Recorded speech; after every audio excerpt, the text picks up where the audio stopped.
Greetings everyone, this is Nem, your friendly neighborhood rogue, and in this summer review we are going to be reviewing Viewfinder. So I got this game during the Steam summer sale, as I thought the central gimmick of it looked pretty interesting, and having now played all the way through it, I can with certainty say that the gimmick is interesting. For me personally, I'd say this game is about an 8 out of 10, mostly because I wish there was more of it, and that is genuinely a good problem to have. Anyway, let's get into a short description of the game, and then my positives and negatives. And there will be some spoilers for the puzzles in the video, so feel free to just listen to the review if you don't want to be spoiled. So Viewfinder is a puzzle game, where the central gimmick is that you can take photos, or sometimes pre-created art pieces, and turn it into like real physical things in the game world. In the simplest sense, you can describe it as 3D copying parts of the world and then being able to paste it anywhere. But they do add a lot of fun spins on this formula. As, you can flip it around before you paste it. Sometimes there will be things you can copy and things you can't copy, and like how that interact with each other. And they have like a lot of fun spins on the formula as the game progresses. There is also a story here about people trying to find solutions to their environmental problems, and while I found all the voice acting good, I would be lying if I said I was all that invested in the story. But anywho, on to the bad and the good. So we'll start with the bad as usual. I've mentioned it before, but this is slightly too short, I think. I usually try not to shit on indie games for being on the shorter side, but with this one, it really feels like it wouldn't hurt to have had 1 or 2 more hubs, or maybe some more challenge levels. It is somewhat compensated if you want to try for all of the collectibles, because that will take you a while. But all in all, I was left wanting more when the game finished. And while they did get to some of the puzzle gimmicks that I expected, for example being able to photograph yourself, for me it felt like a missed opportunity that they didn't have a hub where they did something using mirrors. Like, I am certain that the developers would have thought of this and deliberately opted to not put it in, so maybe it didn't work as well as I imagined it would, or maybe there were complications getting it to function. But your mileage may vary with the game, but actively playing the game for me took me about 4.5 hours to get through. And this ties into my next negative point, which would be difficulty. So, same as my review of The Room, I feel like most of the puzzles were pretty easy. Some of the extra puzzles you get are slightly harder, but I didn't really need to use any of the menu hints that this game provides, so I can't honestly speak to whether they are good or not. But puzzle games having built-in hint systems is, in my opinion, always good. Combined with the short length, this adds to the feeling that the game should have more to give. And while the game tries to up the difficulty with sort of like a time trial at the end, all this really does is add some more steps to the trial and error of the previous levels. And it also did annoy me in the time trial level that the rewind function they give you won't actually rewind the timer in the time trial, which feels somewhat contradictory to how I think it should work. Now then, on to the good. Pretty short bad section for this one since I like it, but on to the good.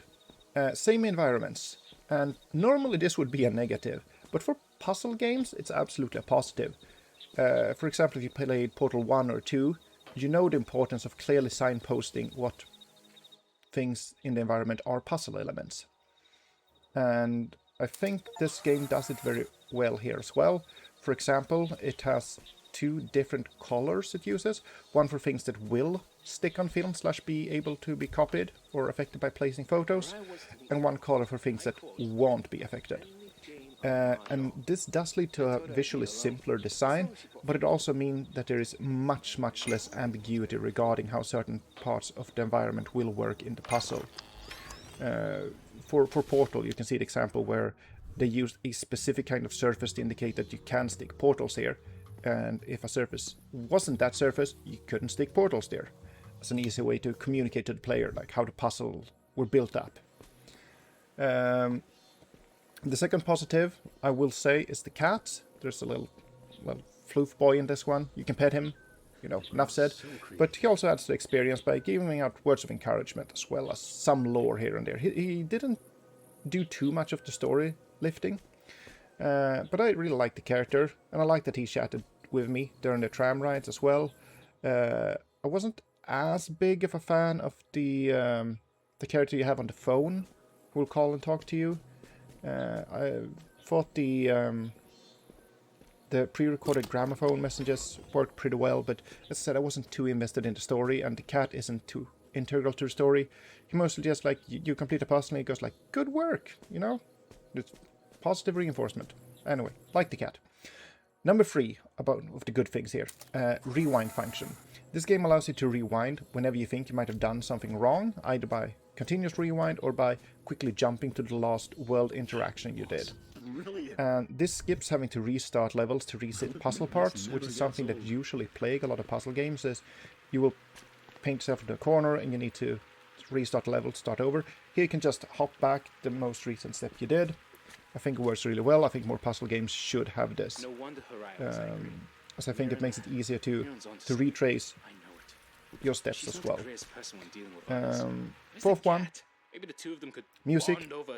It's not the best I've heard, but it adds to the experience and of the wilderness, well, the world while you explore. And it was never bad. It wasn't fantastic either, but I'll put it on the good side for this one. For the graphics, I will say I don't think the graphics are bad. As I said, the same environments really makes it easier to handle the puzzles. I do think the graphics are rather simplistic at some points, and sometimes it will sometimes allow you to interact with certain world elements, and sometimes not. Speaking here about like the loose doodads in the level, like most of them are absolutely nailed to the floor, but then all of a sudden we'll be like, here's a watermelon that you can actually move and use.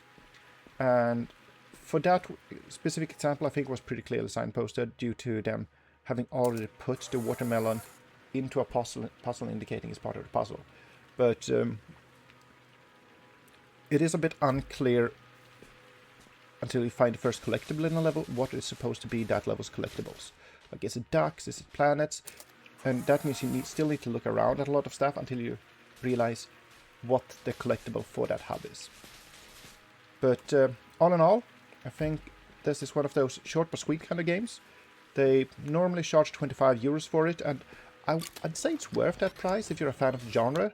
For anyone else, I'd say get it on a sale, as I think this is well worth playing and it won't take up too much of your time. I got it for about 9 euros at a sale, and at that price I'd say it's absolutely worth it. So yeah, I think this was a great game. I'd rate it 8 out of 10, and it really reminded me that I should go back and finish the Talos Principle at some point, because that game gave me the head scratches that I felt this one was lacking. This has been Nem, your friendly neighborhood Rogue, signing off.